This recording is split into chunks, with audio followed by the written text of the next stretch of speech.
둥둥 수요 특강 달을 가리키다. 매주 수요일 코너입니다. 달을 가리키다. 성현들은 달을 가리키고 있지만 우리는 그 손가락만 보고 있지 않은지 돌아보는 시간인데요. 종교의 문자나 상징이 아니라 그것이 가리키고 있는 종교의 참된 가치에 대해 생각해보는 시간입니다. 여러분은 불교하면 가장 먼저 어떤 게 떠오르시나요? 불교의 역사는 2600년에 이르고 있는데요. 오랜 세월을 거치면서 불교하면 떠오르는 이미지도 제각각입니다. 시대에 따라 초기 불교, 소승 불교, 대승 불교, 지역에 따라 인도 불교, 중국 불교, 한국 불교 등으로 나뉘고요. 또 경전에 따라 종단이 달라지기도 합니다. 최근 불교는 철학인지 종교인지부터 시작해 불교 교리, 역사, 수행 등은 물론 도노돈수와 도노점수의 논쟁까지 불교에 대해 전혀 모르는 일반인부터 불교 입문자까지 불교를 한눈에 알 수 있도록 100가지 문답을 정리한 책이 발간됐습니다. 바로 불교에 대해 꼭 알아야 할 100가지라는 책인데요. 오늘은 이 책의 저자이신 전북 불교대학 학장이자 사단법인 부처님 세상의 이사장을 맡고 계신 이일야 교수님과 불교에 대한 궁금증들을 풀어보는 시간 가져보겠습니다. 교수님 안녕하세요. 예, 안녕하세요. 반갑습니다. 예, 반갑습니다. 자, 먼저 저희 청취자분들께 간단한 소개와 인사를 좀 부탁드립니다. 예, 안녕하십니까. 반갑습니다. 저는 전북 불교대학 학장을 맡고 있는 이일야라고 합니다. 이렇게 초대해 주셔서 감사드리고요. 이번에 출간하게 된 불교대에 꼭 알아야 할 100가지. 이 책을 통해서 이렇게 언론방송, 청취자 여러분과 인사를 나눌 수 있게 되어 무척 반갑고 감사하게 생각합니다. 예. 자, 최근 불교에 관한 100가지 문답을 책으로 정리를 해서 내셨는데요. 어떤 책인지 소개를 좀 해주시겠습니까? 예, 이 책은요, 출판사로부터 불교 백문백답 이걸 써달라는 요청을 받고 쓴 책이거든요. 처음에 제안을 받고 좀 부담이 많이 되었어요. 왜냐하면 불교 전체를 100개의 질문과 대답으로 구성해서 책을 쓰는 일은 어찌 보면 작은 사전 하나를 만드는 것과 비슷하다고 느꼈기 때문이거든요. 그래서 이 일을 해내기 위해서는 불교 전체를 바라보는 안목도 있어야 되고 또 양적으로나 질적으로 좀 많은 공부가 되어 있어야 되는데 제 스스로 이 일을 감당하기에 좀 역량이 부족하다 이렇게 생각해서 좀 많이 망설였어요. 네. 그런데 얼마간의 고민 끝에 제안을 받아들이기로 했거든요. 비록 많이 부족하지만 새롭게 공부한다. 이런 마음을 써보면 되지 않겠냐 생각했거든요. 네. 그래서 2019년부터 2년 동안 현대불교 신문에 이일야의 신행증으로 본 백문백답 이런 제목으로 매주 연재를 했거든요. 처음에는 이 100개의 질문을 어떻게 구성할지 좀 많은 고민을 했어요. 그러다가 신해행증 이 단어가 떠올랐거든요. 신해행증이라는 게 먼저 신 바르게 믿고 그리고 해 바르게 이해하며 행 이를 바탕으로 수행을 했을 때 증 깨침에 이른다는 뜻이거든요. 이러한 신해행증 4개의 주제로 구분해서 100가지 질문을 구성하면 불교 전체를 이해하는 데 매우 효과적이다. 이런 생각이 들었습니다. 그래서 책 전체를요. 믿음의 길, 이해의 길, 닦음의 길, 깨침의 길 이렇게 구분해가지고요. 정리했고요. 이러한 체계에 따라가지고 2년 동안 매주 한 편씩 쓴 원고를 모아서요. 이번에 불교에 대해 꼭 알아야 할 100가지 이런 제목으로 책을 출간하게 되었습니다. 네. 그러니까 불교 입문자부터 제 불교를 수행하고 있는 분들까지 아우를 수 있는 책이라고 볼 수 있겠군요. 예, 그렇습니다. 초보자분들한테 어울리는 책이고요. 또 일부 불교를 공부했는데도 정리가 안 된다. 이런 분들한테 불교를 정리하는 데 좀 도움이 될 것 같습니다. 네. 자, 불교에 관한 100가지 문답 다 들어볼 수는 없고 몇 가지만 좀 꼽아서 들어보고 싶은데요. 자, 저희 프로그램은 다양한 또 종교인들이 듣고 계신 만큼 오늘 불교에 대해서 좀 이해할 수 있는 좋은 기회가 될 것 같습니다. 자, 우선 이 불교라는 종교는 무엇을 믿는 종교이고 믿는다는 것은 불교에서 어떤 건지 소개를 좀 해주신다면요. 예, 불교는 글자 그대로고 부처님의 가르침을 의미하잖아요. 불교에서는 기본적으로요 믿음의 대상을 불법, 승, 삼보라고 합니다. 그러니까 부처님하고요, 법, 부처님의 가르침, 승, 부처님의 가르침을 보존하고 전승하는 승가를 믿는 것이죠. 그러니까 불법, 승 이 3가지를 가르쳐가지고요. 삼보, 3가지 보배라고 합니다. 그만큼 소중하다는 뜻이죠. 불법, 승 이 삼보는요. 불교를 지탱하는 거 생명과도 같거든요. 그래서 불교의 모든 의식이에요. 삼보에 귀의하는 것, 즉 삼기위에서 시작합니다. 이렇게 되거든요. 거룩한 부처님께 귀의합니다. 거룩한 가르침에 귀의합니다. 그리고요, 거룩한 승가에 귀의합니다. 이렇게 삼기를 하고 모든 불교식을 시작합니다. 그런데 믿는다는 것이요, 어떤 가설을 세우고 검증을 통해서 사실인지 아닌지 이것을 확인하는 그 지식의 체계는 아니거든요. 왜냐하면 검증을 할 수 없잖아요. 예를 들면 신이 존재하는지, 그리고 전생과 내생이 존재하는지 우리는요, 경험적이든 혹은 분석적이든 검증을 통해서 확인할 수 없어요. 그래서 종교는 기본적으로 알매 체계가 아니라 믿음의 체계입니다. 그래서 어떤 종교든요, 제대로 잘 믿는 것이 중요하거든요. 그렇지 않으면 왜곡된 신앙 혹은 지나치게 기복적인 신앙에 빠질 수 있거든요. 때로는 종교를 잘못 믿으면요, 사람이 기계처럼 되는 것 같아요. 기계는 생각을 안 하잖아요. 예. 그저 그것을 디자인한 설계한 누군가 위에 움직여질 뿐이거든요. 그래서 기계처럼 아무 생각 없이 신앙생활을 하는 것이 아니라요, 내가 왜 이 종교를 믿고 있는지, 그리고 그 믿음이 실제적인 나의 삶에 어떤 의미인지 를 성찰하면서 믿는 것이 중요하다. 이렇게 생각을 합니다. 생각하며 믿어야 한다라는 말씀이시군요. 그리고 불법승 삼보를 믿는 것이 불교다. 이렇게 말씀을 해주셨습니다. 흔히 불교를 자력신앙이라고 하고 기독교를 타력신앙이라고도 하지 않습니까? 이 부분도 설명을 좀 해주신다면요. 네, 종교의 목적은요, 누가 뭐라고 해도 구원에 있다고 할 수 있거든요. 그런데 이제 구원을 불교적 전통에서는 깨달음, 열반, 해탈 이렇게 불리거든요. 그런데 이제 종교의 목적인 구원에 이르는 데는요, 두 가지 길이 있어요. 하나는 자력신앙이고 다른 하나는 타력신앙이 그것이거든요. 자력신앙은 글자 그대로 자기 스스로의 힘으로 구원에 이룰 수 있다는 입장이고요. 타력신앙은 절대적인 힘을 가진 어떤 절대 타자, 그러니까 신이죠. 신의 은총에 의해서만 구원을 받을 수 있다는 입장이거든요. 그러니까 기독교를 위시한 서양 종교가 타력신앙이라면 불교를 비롯한 동양 종교는 자력신앙에 가깝다고 할 수 있죠. 불교가 자력신앙이라고 하는 것은 부처님의 마지막 유언에도 잘 나타나 있거든요. 부처님의 열반에 드시기 전에요, 제자들에게 이렇게 말씀하시거든요. 너 자신을 등불 삼고 너 자신을 의지하라. 진리를 등불 삼고 진리를 의지하라. 이 밖에 다른 것에 의지해서는 안 된다. 이러한 부처님의 마지막 유언은요, 구원, 그러니까 깨달음은 어떤 절대적 존재의 은총에 의해서가 아니라요, 자신을 등불 삼고 진리를 등불 삼아가지고 정진할 때 이루어진다는 것을 여실히 보여주고 있습니다. 그리고 실제로 이를 증명해 보인 분이 바로 석가모니 부처님이죠. 인간은요, 누구나 스스로 노력하면 깨달음을 얻을 수 있다는 것이 불교의 기본 입장이다. 이렇게 말씀드릴 수 있을 것 같습니다. 네. 하지만 불교에서도 좀 타력적 신앙을 하는 분들도 좀 많이 있지 않습니까? 예, 그렇습니다. 예. 그건 이렇게 설명하실 것 같아요. 저는 수영을 못 하거든요. 수영? 그런데 예. 저 같은 사람이 물에 빠지면 너는 수영을 할 수 있어, 나올 수 있어. 이렇게 말할 수는 없잖아요. 이때 필요한 게 어떤 절대적 힘을 가진 어떤 아미타 부처님, 네. 이런 존재를 대승에서는 이제 제시하고 있거든요. 근데 저같이 수영을 못하는 사람들 위해서 필요한 그런 가르침이다. 이렇게 얘기할 수 있겠습니다. 네. 물론 이제 기독교도 무조건적 타력 신앙이라고만 볼 수는 없고 기독교에서도 자력을 또 중시하는 그런 분들도 계시죠. 예. 예, 공감합니다. 예. 주로 이제 불교는 자력을 중시하고 기독교는 타력을 위주로 하는 신앙을 한다. 이렇게 또 볼 수 있을 것 같습니다. 자, 또 불교에 대해 가장 궁금해하는 것 중에 하나가 죽음 이후의 세계 혹은 윤회 사상이 아닐까 싶은데요. 이 불교의 내세관에 대해 설명을 좀 해주시겠습니까? 예, 많이 알려진 것처럼요, 불교에서는 윤회를 중시하잖아요. 윤회라는 게요, 태어나고 죽는 것이 반복된다, 이런 뜻인데요. 또 불교에서는 사람이 죽으면요, 살면서 행한 결과에 따라 가지고요, 다음 생이 결정된다고 믿거든요. 사람이 죽으면요, 선업과 악업을 계산하는 시간이 필요한데요. 보통 열흘에서 한 49일 정도 걸린다고 그래요.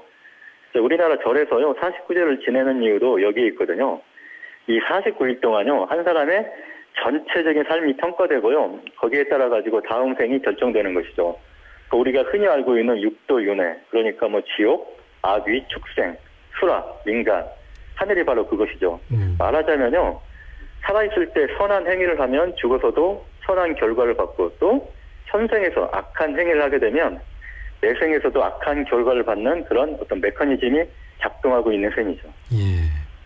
그 사람이 죽고 나서 10일에서 49일 동안 그 사람 전체의 인생이 평가받는다. 라는 거잖아요. 예, 예. 예. 그 몇 년 전에 개봉한 영화 그 신과 함께를 보면은 그렇게 예, 예. 좀 심판을 받는 그런 장면들이 나오는데 예, 예. 그런 걸 좀 떠올려 보면 좀 비슷할까요, 교수님? 예, 예, 맞습니다. 예. 그러니까 이제 우리가 살아가면서 하는 모든 그런 말과 행동들이 다 평가를 받는다고 생각을 하면 정말 하루하루 잘 살아야 될 것 같습니다. 자, 그리고 그 불교인들 중에는 이 깨달음에 대한 논쟁도 많이 하잖아요. 그 도노 돈수냐, 도노 점수냐 하는 그런 논쟁인데 좀 어떤 게 맞는 겁니까? 이 도노 점수, 도노 돈수 이 문제는요, 한국 불교에서 오랫동안 논쟁이 되어 왔거든요. 이 문제가 조금 어렵고 복잡해서요, 이 자리에서 자세히 설명드리기 어렵고요. 요약하자면요, 도노 돈수를 주장하시는 분들은요, 도노라는 게 더 이상 닦을 것이 없는 완전한 깨달음이어야 한다. 이런 입장이거든요. 왜냐하면 닦을 것이 남아있다면 진정한 깨침이 아니기 때문이라는 거죠. 그런데 이제 도노 점수의 시선에서는요, 도노 돈수가 이론적으로는 가능할지 몰라도요, 현실적으로는 그런 경우가 얼마나 있겠냐, 이런 문제 제기를 합니다. 왜냐하면 중생이 부처라고 하는 것을 깨쳤다고 하더라도요, 그동안 중생으로서 살아온 습기, 이게 여전히 남아있기 때문이거든요. 그래서 오랫동안 몸에 쌓인 습기를 제거하기 위해서는요, 도노 이후에도 점차적인 수행이 필요하다. 이런 입장이에요. 그런데 이 두 주장을요, 옳고 그름이 아니라요, 서로 다르다는 그런 차원에서 접근할 필요가 있거든요. 석가모니 부처님도 그러니까 대기설법, 그러니까 사람들의 근기에 따른 가르침을 강조하셨거든요. 각자의 상황에 따라 가지고요, 도노 점수와 도노 돈수 어느 하나를 선택해서 공부의 기준으로 삼아서 수행하면 된다고 저는 그렇게 생각을 합니다. 네. 자, 지금 불교의 모습을 보면 그 나라마다 또 종파마다 다양한 모습을 볼 수가 있잖아요. 그만큼 예. 이 불교라고 하는 것은 참 스펙트럼이 넓다고 또 볼 수 있는 거죠. 예, 그렇습니다. 불교는 그 스펙트럼이 매우 넓은 종교인데요. 비유하자면요, 불교는 2층, 3층짜리 건물이 아니라요, 한 100층 정도 되는 매우 높은 빌딩이라고 할 수 있거든요.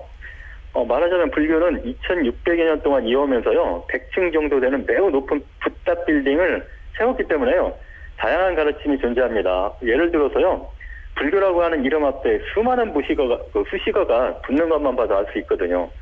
지역별로 보면 인도 불교, 중국 불교, 또 티베트 불교, 한국 불교가 있고요. 시대적으로는 초기 불교, 또 부파 불교, 대승 불교. 또 주제별로 보면요, 화엄 불교, 천태 불교, 선불교, 정토 불교. 이렇게요, 붓답 빌딩 각 층마다요, 다양한 가르침이 있어요. 그리고 각 층에는요, 저마다 중요하게 생각하는 가치들이 존재합니다.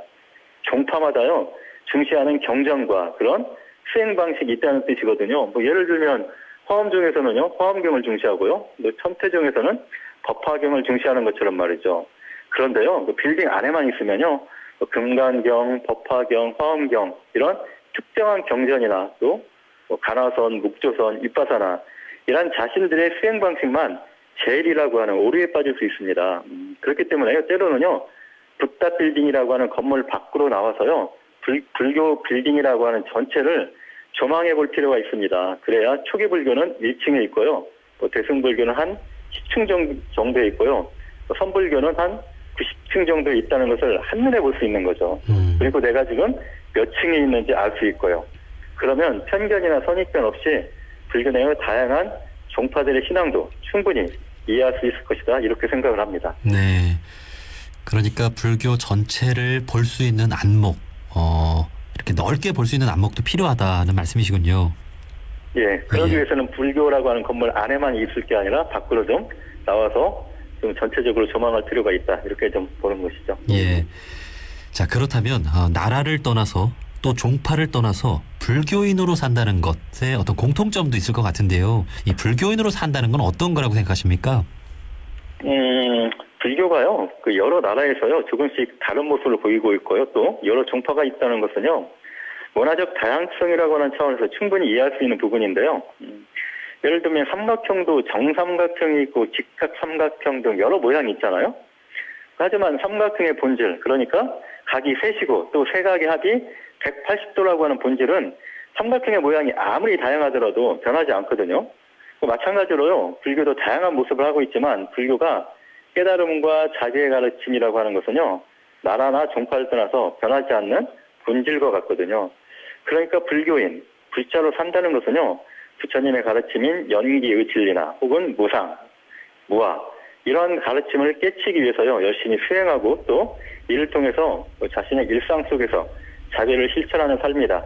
이렇게 말할 수 있겠습니다. 네. 제 교수님께서는 전북 불교대학의 학장으로 계시는데요. 이제 원불교가 또 전북에 있지 않습니까? 중앙총부가. 예. 혹시 원불교에 대해서도 좀 알고 계신가요? 원불교요? 제가 고등학교 다닐 때요. 처음으로 그 소태산 대종사님의 말씀인 그 대종경을 읽고요. 그게 가슴에 와닿는 부분이 있었거든요. 예.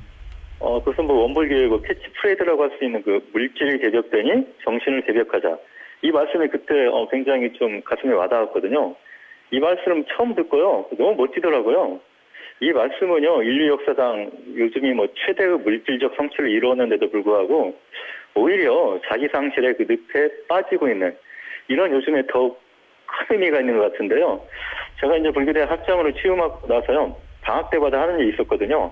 이웃종교의 성직자분들을 초청해서요, 그분들의 말씀을 듣는 일이었거든요. 예. 그때요, 제일 먼저 초대한 종교가 원불교였거든요. 네. 원불교 교모님을 초청해서요, 원불교의 또 어제와 오늘을 듣는 그런 또 귀한 시간을 또 갖기도 했습니다. 네. 평소에도요, 뭐 개신교 목사님들이나 천주교 신부님들 그리고 원불교 교모님들과요, 교분을 조금씩 나누고 있습니다. 네. 저희 프로그램이 종교 간의 이해와 또 화합과 협력을 중요시하는 프로그램인데 나중에 이제 이웃 종교와의 교류 이야기도 교수님께 한번 들어보면 좋을 것 같습니다. 자, 오늘날 세계는 하나가 되었고 종교는 활발히 교류하는 시대인데요. 어떻게 하면 불교가 꿈꾸는 세상, 이 불국토를 이룰 수 있을까요? 너무 거대 담론이라 제가 여기에서 쉽게 말씀드리기는 어려울 것 같고요. 불교의 심청정, 국토청정 이런 말씀이 있거든요. 그러니까 심청정, 마음이 청정하면 국토청정, 국토가 청정해진다는 뜻이거든요. 유마경이라고 하는 경전에 있는 말씀인데요.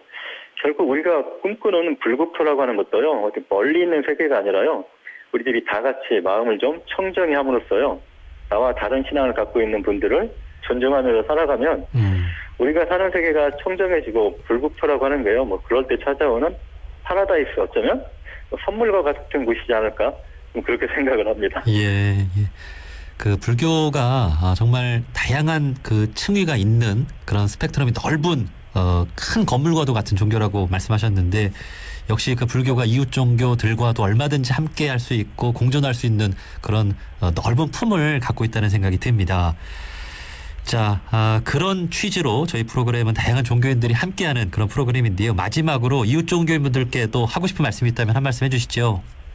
2018년도인가요? 그때 청룡 영화상을 받은 배우 남은희 씨 있죠? 그 남은희 씨가 그때 이런 수상소감을 말한 적이 있어요. 어머니의 하나님께 감사드리며 남은희의 부처님께 감사드립니다. 아마 기억하실 것 같은데요. 이 짧은 한마디는요, 사람들한테 웃음을 주었지만요, 또 깊은 울림을 가져다 주었거든요. 여기에는요, 어머니의 신앙을 존중하는 만큼 나 자신의 신앙도 존중받고 싶다, 이런 바람이 담겨 있었거든요. 저는 평소요, 종교적인 신앙을 우리가 마시는 커피 중에요, 테이스터스 초이스라고 있잖아요. 좀 여기에 비유하곤 하는데요. 에스프레소를 마실 것인지 아니면 아메리카노를 마실 것인지 또는 양초니 커피를 마실 것인지는요, 테이스터스 초이스, 즉 소비자의 선택이거든요. 이처럼 어느 종교를 믿을지는요, 각자의 선택이고요. 그 선택은 마땅히 존중되어야 합니다. 그렇게 서로의 신앙을 존중하면서 종교 생활을 했으면 좋겠고요. 그래서 저희 불교대학도요, 원불교 그 대사계절 때는요, 이를 축하하는 프랭카드를 걸거든요. 예. 또 크리스마스 때는 아기 예수님의 탄생을 축하합니다라는 또 프랭카드를 붙이고 있습니다. 네. 여담인데요. 지금은 코로나 때문에 못하고 있지만 저희는 해마다 송년 행사를 할 때요, 이웃 종교군들을 초청을 합니다. 몇 해 전에요, 원불교, 불교, 개신교, 천주교, 천도교 이렇게 5개 종단 합창단에서요, 저희 불교대학 송년 행사 때 오셔서 노래를 했거든요. 그런데 그 제목이요, 우리도 부처님 같이였거든요. 예. 원불교 교모님, 교회 목사님, 성당 신부님들이요. 우리도 부처님 같이 살자는 노래를 한 셈이에요. 와. 너무 아름답고 감동적인 장면이었거든요. 네. 저는 종교인들이요. 어떠해야 하는지를 상징적으로 보여준 그런 장면이라고 생각합니다. 저도 교회에서 특강 요청을 받았는데요. 그때 교회 가서 저도 기독교 성가 한 곡 부르고 올 예정입니다. 네. 아, 멋집니다. 네. 좀 이렇게 서로의 신앙을 존중하고요. 서로 소통하면서 살았으면 좋겠고요. 그런 점에서 원음 방송의 또 이 프로그램에요. 또 매우 의미 있는 역할을 하고 있다. 좀 이렇게 생각을 하고 있습니다. 네. 부처님 같이 산다는 것이 또 예수님처럼 산다는 것과 다르지 않을 거라는 생각을 다시 한번 해봅니다. 자, 전북 불교대학 학장이자 사단법인 부처님 세상의 이사장을 맡고 계신 이일야 교수님과 함께했습니다. 교수님 고맙습니다. 네, 감사합니다.